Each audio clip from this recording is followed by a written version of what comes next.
Hello, it's Monday, 1st of July, pinch and punch for the first of the month. Today was a really big day. We went on our first tour around Iceland outside of Reykjavik, which was a very long day, but really exciting.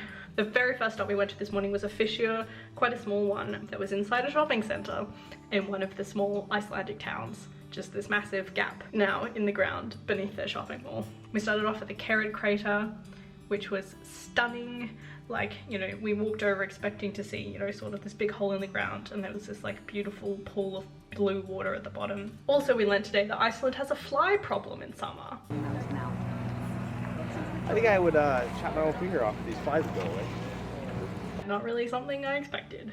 Our tour bus guide was also really cool. Like, I was fully expecting most of the day to be sitting on a bus, watching really nice countryside, but, you know, listening to music or listening to podcasts. But most of the time he spent talking, describing all the incredible sights we were going past and telling us fun stories about Icelandic language and culture, which was really fun because I don't actually know that much about Iceland relative to some of the other countries I've been to, like England, for example. So I feel like I know a lot more about Iceland now, which is really nice. Second, we went to Gullfoss, which is this incredible waterfall. How are you liking the tour so far? Too many flies. They're like march flies, but a bit less vicious. Yeah. At least they're harmless, right? Yeah.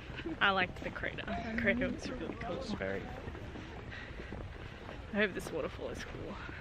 I love waterfalls. I didn't know what it looked like before we went, which was probably for the better, because when we walked down, I was expecting, you know, just like a regular waterfall, and instead it was just this like gushing Niagara Falls-esque monstrosity, which was really cool. Like if you stood too close, you got spray. Oh my god! This is insane! It was pretty cool. I really liked it. Stop 3 was at Geyser. So another fun fact I learned today is that the word geyser, which we use in English to describe, you know, it's like a jet of water that shoots out of a rock, right? Comes from an Icelandic word, from an Icelandic geyser, which was the first one, and it was called geyser because it's Icelandic for to gush, so it basically means gushing. And then I think English stole that word and we just use it to describe all of them. Geyser hasn't erupted since 2008, so we didn't get to see that one. We saw one that was like sitting right next to it, the name of which I don't remember, but basically it erupted every sort of like 5 minutes or so. We got to see it like quite a few times while we were there.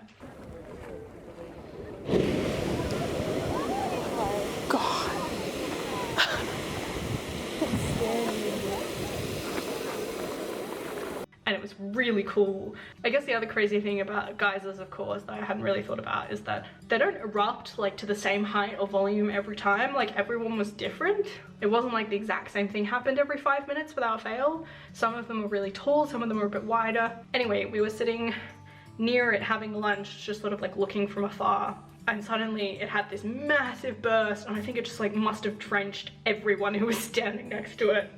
And we were just sort of sitting, you know, like 10 meters away. It was a little bit funny, but pretty spectacular to watch. I got photobombed by a fly though, the first time I tried to capture it, which was disappointingly funny. The whole like national park that the geyser was in was probably my favorite part of the day. We got to see these beautiful purple flowers, which I'd seen pictures of before we came, so I was so excited to be able to see them and take photos of them in person. There were just also so many beautiful views in that part of Iceland. Every corner we turned, there was a new incredible view that I was like, this is like a wonderland.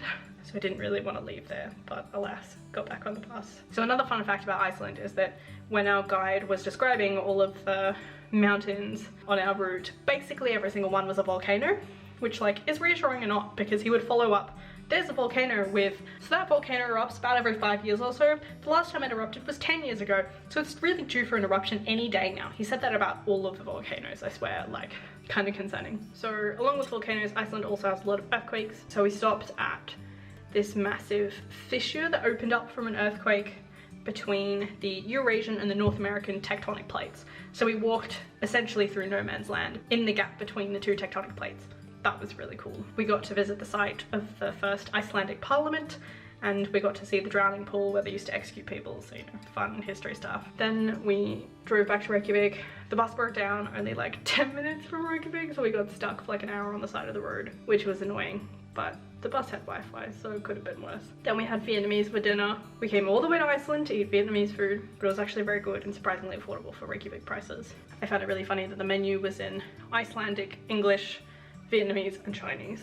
Glad Iceland has some multiculturalism. Yeah, so then we walked home, and here we are. Now we're watching Wimbledon on the BBC. They're not showing exclusively Australian tennis players though, which confuses me, because that's all the Australian channels do.